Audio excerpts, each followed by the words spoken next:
ته چا سره ښېګړه وکړه دا غیرت دی. دا نه چې ته په وړه خبره باندې ټوپک تماچه راواله او هغه اوله. زمونږ په کلي کې یو کس هغه خلکو به ورته باټي ویل، نو هغه ته پلانکې چې دی هغه اونې ته نشي ختی، نو بس ده به ورټوپ کړه لکه د شادو بابا راوروخته هله پلانکې چې دی سیند ته نشي ټوپولی، نو بس هغه به یخو اوبو ته به یې ورټوپ کړه. نو زمونږ دپاره چې دی غیرت دغه شان یو مطلب یو شو کړی شوی دی. او نن سبا که فکر وکړو د کریاني دوکانونه چې دی پوهنتونونه او کالجونه او سکولونه ډېر دي، بالکل، خو هغه معیار نشته. په ځای د دې چې ته یو کس ته چې دی مایې ورکړې په لاس کې چې دا وخوره، که ته چېرته هغه ته د مایې نیولو طریقه کار وښیې، نو شاید دا به هغه سره په ژوند کې ډېر مرسته او مدد وکړي. ځکه تا چې کوم مایې ورکړی دی هغه به یو ورځ وخوري، بالکل، تا چې هغه ته کوم کسب ورکړی دی، تا چې هغه ته کوم شعور ښودلی دی، هنر دی، هغه پکې د نور چا مرسته مو کړی شي. بالکل.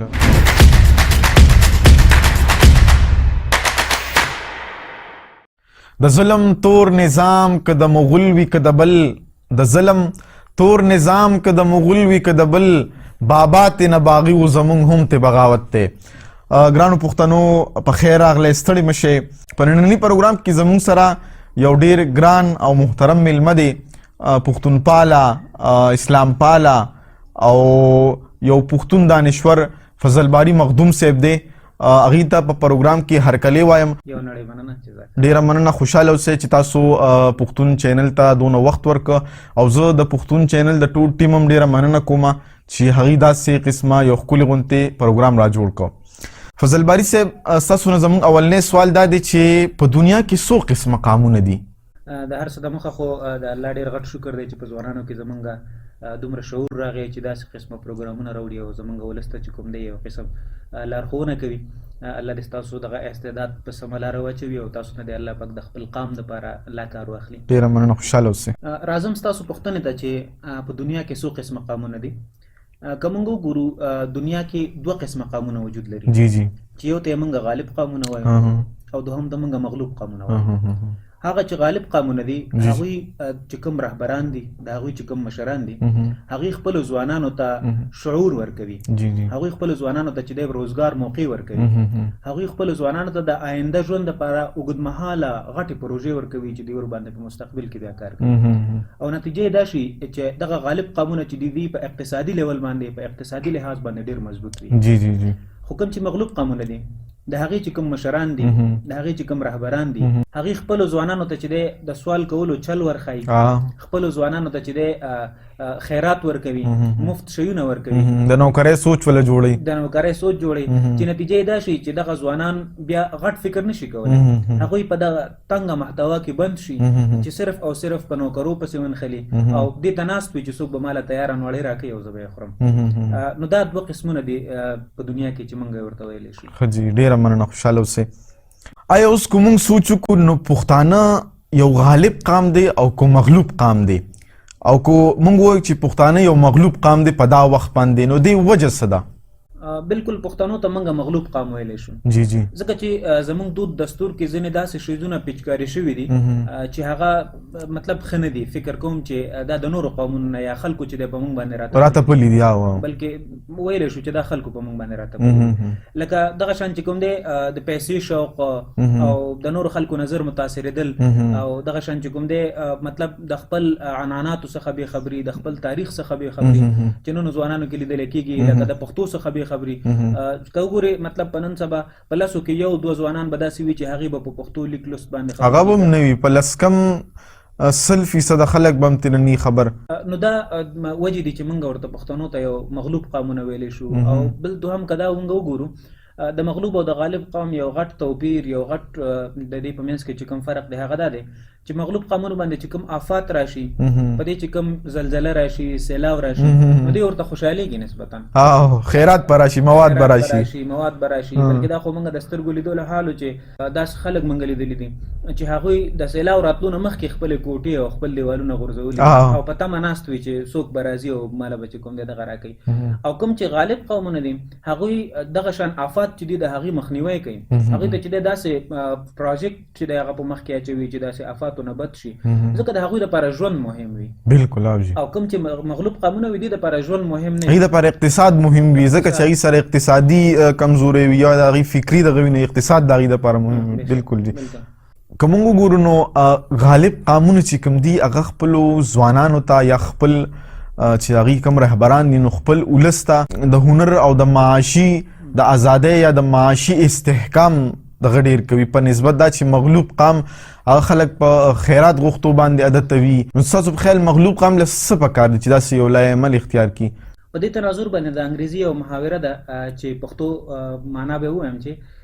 په ځای د دې چې ته یو کس ته چې دی مایع ورکړې په لاس کې چې دا وخوره که ته چېرته د هغه ته د مایع نیولو طریقه کار وښیې نو شاید دا به هغه سره په ژوند کې ډېر مرسته او مدد وکړي. ځکه تا چې کوم مایع ورکړی دی هغه به یو ورځ وخوري، بالکل تا چې هغه ته کوم کسب ورکړی دی، تا چې هغه ته کوم شعور ښودلی دی، هنر دی او هغه پکې نه نور چا مرسته مو کړی شي. بالکل دا د هنر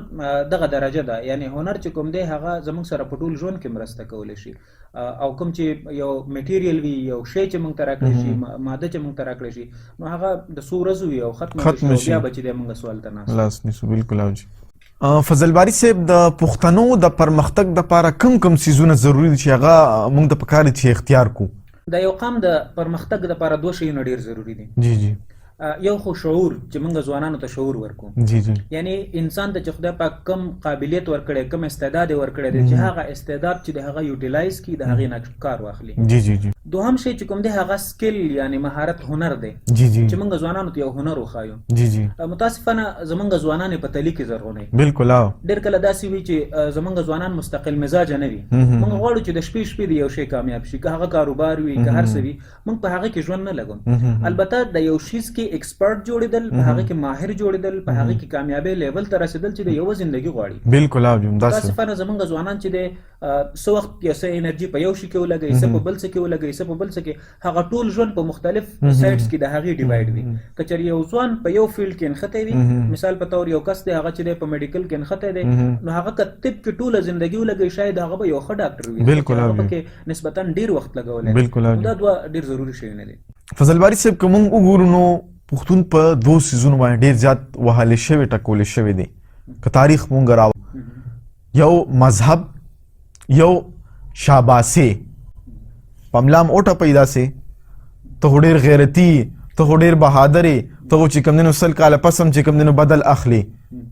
او خپل کار را باندې وکړي او بیا هم همدغه شانتې پرېږدي. د ډرامې یعنی د سوشل میډیا د دې څیزونو د لارې، که موږ پښتو فلمونو کې وګورو د دې څیزونو د لارې یا د منبر د لارې یا د بل کوم داسې یو زور د لارې مونږ ته دغه شان فیډینګ راکولی کېږي چې ته ډېر بهادر او ته پلانې او ته 100 کاله پس هم بدل اخلي. نو زمونږ هغه غیرت چې څه دی هغه مونږ راوپاروي او هغه زمونږ دپاره استعمال. آیا دې نه مونږ بچ کېږو څنګه؟ دا زمونږ په معاشره کې یو څه کمی دي. د دې نه د بچ کېدو دپاره یو خو د دانشور یو ډېر غټ کردار کیدی شي. بالکل چې لکه که موږ ته یو شیز غلط انځورګري شوې ده، د هغې غلط تصور موږ ته وړاندې شوی دی چې هغوی اصل ته ځان ورسوي. موږ سره زاړه اثار چې دی شته، د هغې نه یو څه راثبت کړي او ځوانانو ته کېږدي. دویم په دې کې ټول نه غټ کردار چې دی هغه د اجرې کیدی شي. بالکل یعنی زمونږ نیا نیکه نن نه که موږ 100 کاله پس ته لاړ شو، هلته کې مکتب یا سکول نه و، تربیت چې هغه به خپل نیکه کو. خو نن چې د نیکه هغه کار پرېښودی دی، د 800 فیس په بدل کې بچی سکول ته ورکړی دی چې څه یې ورنه جوړ کړی. دې کې د نیکه د مشرانو ډېر غټ کردار وي چې هغه خپل المسو ته چې دی هغه څه چې هغه لیدلي دي، هغه څه چې د هغه تجربه ده هغه شیر کړي. پخوا به ټول نه غټه تجربه څه وه چې یو کس به سفر کړی و، یو کس به چې کوم دی هغه به تجارت دپاره یو ځای نه بل ځای ته تللي، بیا به د هغه عمر ډېر زیات. نو د داسې خلکو نه چې دی فایده اخیستل پکار دي، دې سره ناسته ولاړه پکار ده، دې نه څه زده کړه پکار ده. بل فضل باری صاحب تاسو کو خیال وکړئ دا غیرت یو لفظ دی مونږ خلک یې ډېر استعمالوو. د دې داسې یو تصویر مونږ ته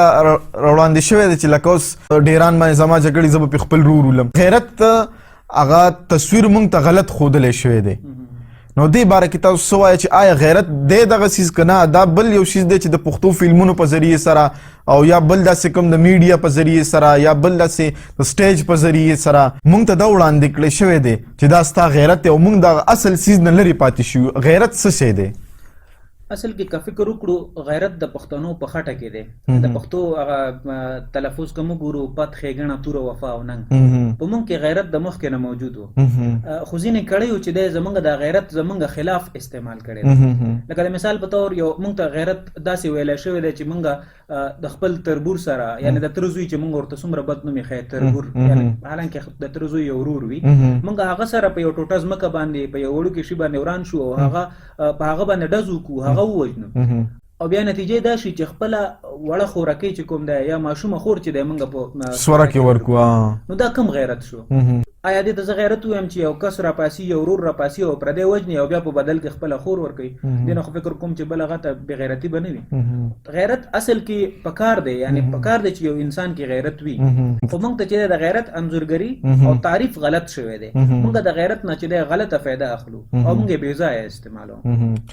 دا یو شعر راته رایاد شوي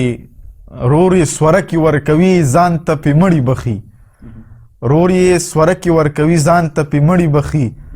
او خور یې لا اوس هم د ټوپک زونډي سنبال ساتي او سکړی زما د ارمانونو څومره خیال ساتي نو دا یو غلط یو قسمه رسم کو ورته مونږ ویلی شو یو نشه کو مونږ ورته ویلی شو لکه دا نه د پکار غیرت داسې دی چې ته د ځان نه ما سوا د بل لپاره ژوند تیر کړي ته چا سره ښېګړه وکړه دا غیرت دی دا نه چې ته په وړه خبره باندې ټوپک تماچه راوله او هغه اوله زمونږ په کلي کې یو کس هغه خلکو به ورته باټي ویل نو هغه ته پلانکې چې دی هغه اونې ته نشي ختی نو بس ده به ورټوپ کړه لکه د شادو به به راورو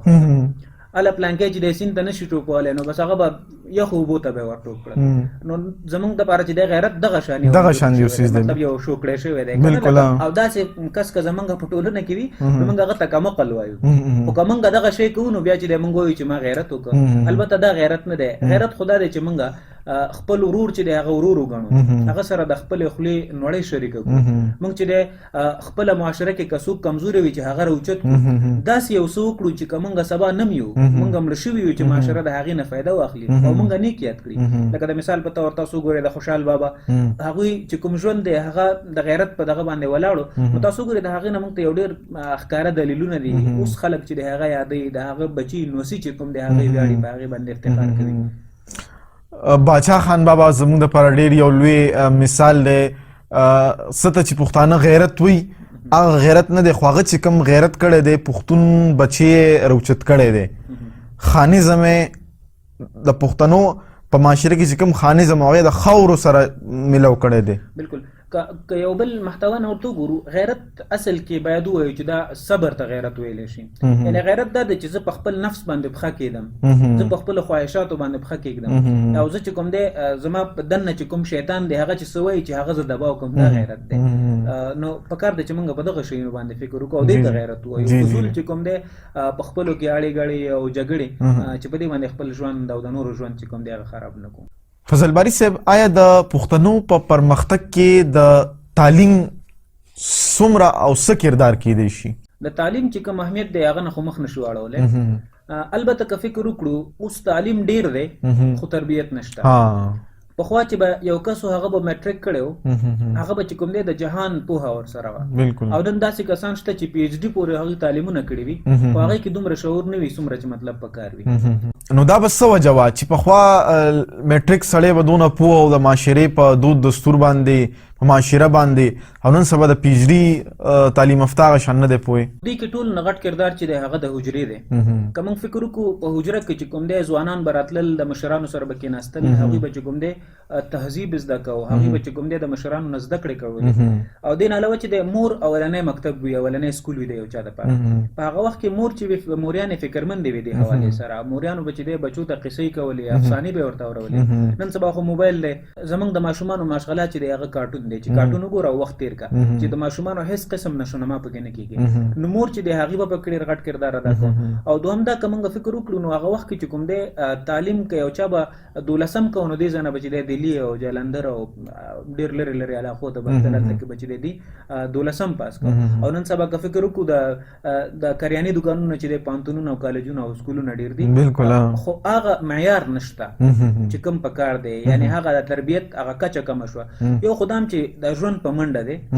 خلکو چې کوم دی مصروفیتونه ډیر شو، په دې وجه خلکو سره وخت نشته. که یو څوک حجره کې کینی، ځینې ځایونو کې حجرې شته،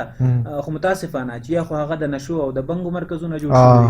او یا که یو څوک درانه پکې یو څوک کینی نو هغه هم په موبایلو کې اخته وي. بالکل. نو موږ ته پکار دی چې هغه حجره چې کوم نظام دی هغه بیرته رایج کو، او ځوانان چې کوم دی ځان سره کینو، هغوی سره چې کوم دی محاوره وکړو، او زمونږ په منځ کې چې کوم دی یو قسم هغه د محاورې لحاظه چې کوم دی موږ ماشومانو ته چې کوم دی یا ځوانانو ته چې کوم دی شعور ورکو، او هغوی چې دی نیکو طرفو ته راوبلو. فضل باری صاحب، په نصاب کې د پښتنو تاریخ مسخ کول یا د پښتنو په نیکونو پسې پیشاړې کول، دا به زمونږ په دې را روان یا اوسنی بې خبر نسل کې څه اثر لري؟ د دې اثر خو اوس هم لیدلی شي چې ډېر داسې ځوانان دي چې هغوی په مخ کې د زمونږ د عنعناتو خبره وکړي، زمونږ د کلتور خبره وکړي، زمونږ د پښتو خبره وکړي، د پښتونولي چې د پښتون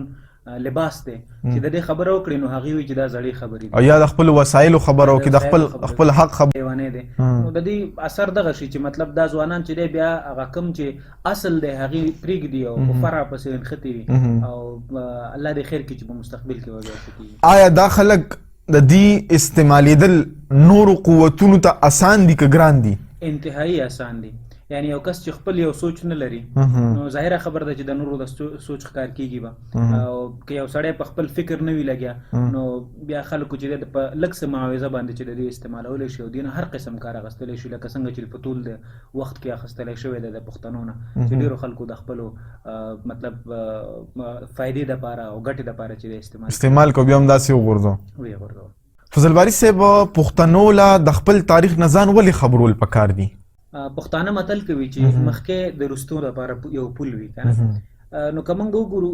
که یو کس چې کوم دی هغه تاریخ ته وګوري، په تاریخ کې به ډېر څه داسې وي چې د انسان ورڅخه زده کړه کولی شي، په دې کې به منفي اړخونه وي، مثبت اړخونه وي، چې د انسان په خپله زندګي کې چې کوم دی د هغې نه بیا زده کړه کولی شي. دوهم دا که موږ وګورو، یو لینده چې څومره په وروستو راښکي هغومره مخکې ډېر مزل کوي. یو قوم که غواړي چې په مخکې لاړ شي، ترقي وکړي، هغه د وروستو خپلې جرړې وګوري، خپل تاریخ دې وګوري، خپل عنعنات دې وګوري، څه شوي دي هغه دې وګوري. د دې یو ښکاره مثال چې دی نن اسرائیل دی، هغوی چې کوم ځان ته قبضه کړې ده او ځان ته یو سټیټ جوړ کړی دی، د دې جوړښت چې کوم دی دا د تاریخ په بنیاد دی، د یوې ژبې په بنیاد دی. یعنی که ورته وګورو، نن هغه په دنیا باندې قابض دی، هر څوک چې کوم دی هغوی نه یریږي او هغوی سره مشورې کوي،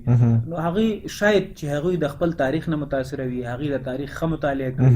او د هغوی نه یې زده کړه کړې وي، او هر تاریخ کې د زده کړې دپاره ډېر څه وي، یعنی کوم چې داسې څه وي چې هغه نه وي په کار چې هغې نه زده کړه وکړي، او چې کوم مثبت ګامونه وي چې هغه لا عملي شي او تطبیق شي، او د دې نه چې د زده کړه وشي. بل فضل باری صاحب، دا بعضې خلک پښتونخوا ته KPK وایي، او خاص کر پښتانه، د نورو قامونو نه موږ ګیله نشو کولی، زیاتر پښتانه ته KPK وایي. آیا دا ښه کوي او که ښه نه کوي، او که نه کوي نو دا څه وجه ده؟ که له شعوري بڼه وګورو، د پښتونخوا په نوم باندې چې څومره جدوجهد شوی دی، څومره چې خلکو زیار ایستی دی، هغې ته په کتو هېڅکله نه دي پکار چې موږ دغه نوم لنډی کړو. او بل دا چې د یو نوم نه مخفف جوړول دا ښه خبره نه ده، که هغه د انسان نوم وي، که هغه د ځای نوم وي، او که هغه د هر څه نوم وي، پکار دی چې پوره نوم واخیستلی شي. بل دا چې موږ سره داسې شوي دي چې که تاسو ګورئ، هر یو ولایت ته چې د خپل خپل نوم ورکړی شوی دی د ځای مطابق، د سندیانو سند دی، د پنجابیانو پنجاب دی، د بلوچانو بلوچستان دی، خو موږ ته چې دی موږ ته د بارډر والا علاقه یعنې صوبه سرحد نوم راکړی شوی و. ولې زما پیژنګلي چې دی هغه ورکول غواړي، زما پیژنګلي، زما تاریخ ورکول غواړي، یعنې ما چې کوم دی څوک پیژنې نه، یعنې که یو کس چې دی ته د هغه نوم نه اخلي او د نوم په ځای ورته پلانکې وایي، نو مطلب دا دی چې ته د هغه پیژنګلي د هغه نه اخلي، او دا د هغه بنیادي حق دی، دا زما حق دی چې زه خپل ځان پښتون وبولم. او بیا په دې کې بده څه ده، پښتونخوا مطلب د پښتنو علاقه، او که دا ته بدل کې په KPK، نو زه تاسو ته دې نه 20 داسې بد الفاظ جوړولی شم چې هغه ډېر غیر مناسب کېدی شي، ځکه د کې نه څه نه شو جوړېدی. نو دغه شان تاسو ګورئ هیڅوک چې کوم دی خپل ملک ته چې کوم دی هغه لنډ الفاظ نه استعمالوي بلکې پوره نوم د ادب نښه ده یعنی چا کې چې ادب وي هغه به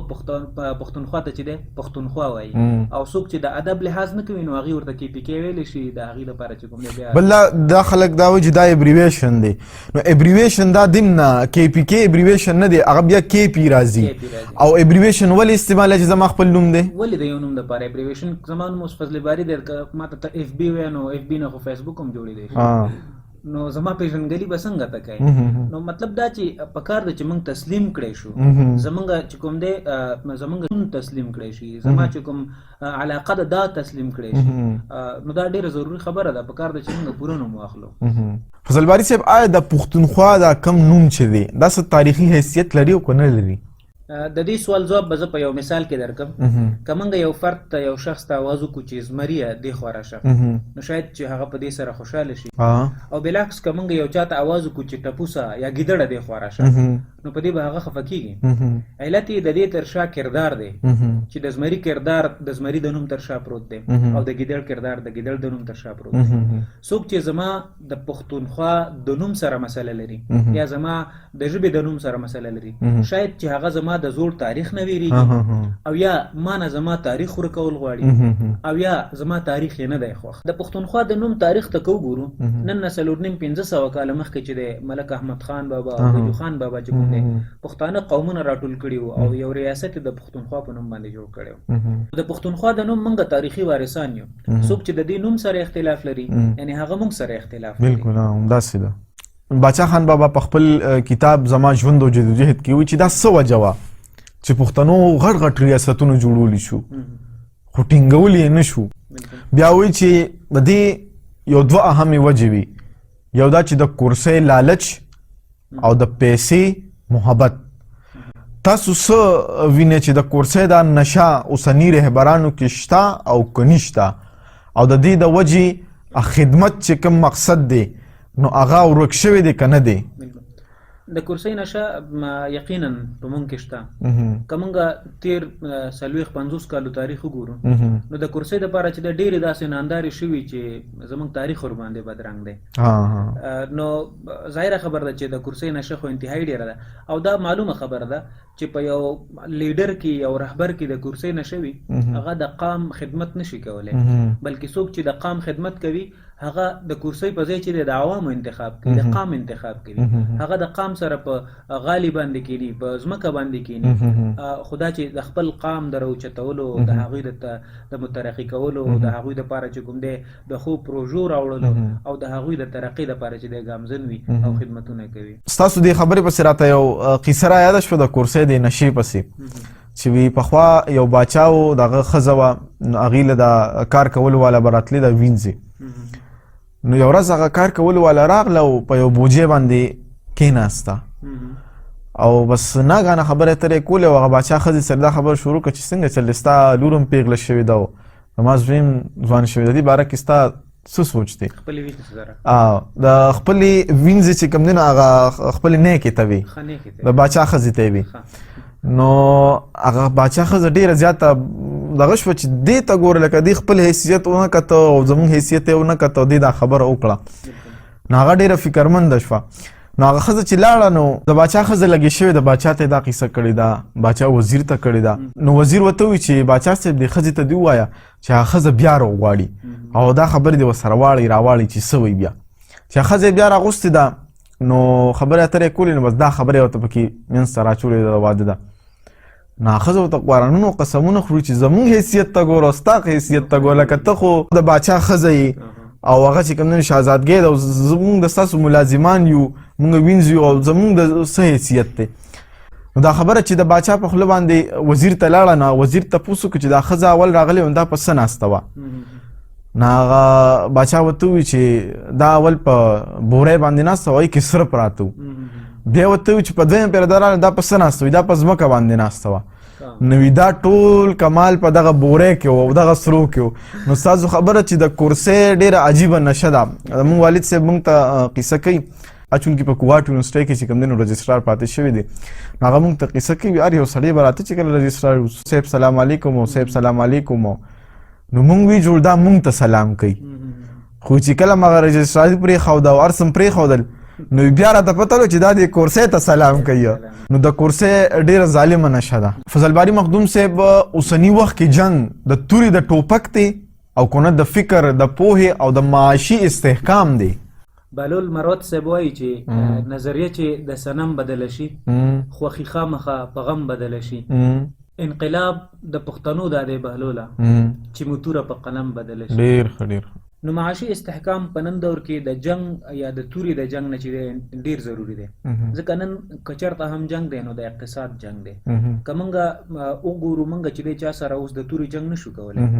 ځکه موږ هغومره چې د استحکام مستحکم نه یو هغومره موږ وسایل نه لرو. موږ که جنگ کوو او که موږ خپل حق غواړو نو موږ ته پکار دی چې موږ د باچا خان هغه لاروي اوسو او د عدم تشدد د نظریې لاندې چې دی کار وکړو او خپل قام ته چې دی شعور د قلم په ژبه باندې ورکړو او خپل قام چې دی هغه په دې باندې را بیدار وکړو. اوس که موږ وګورو موږ سره چې دی ټوپک و توره وه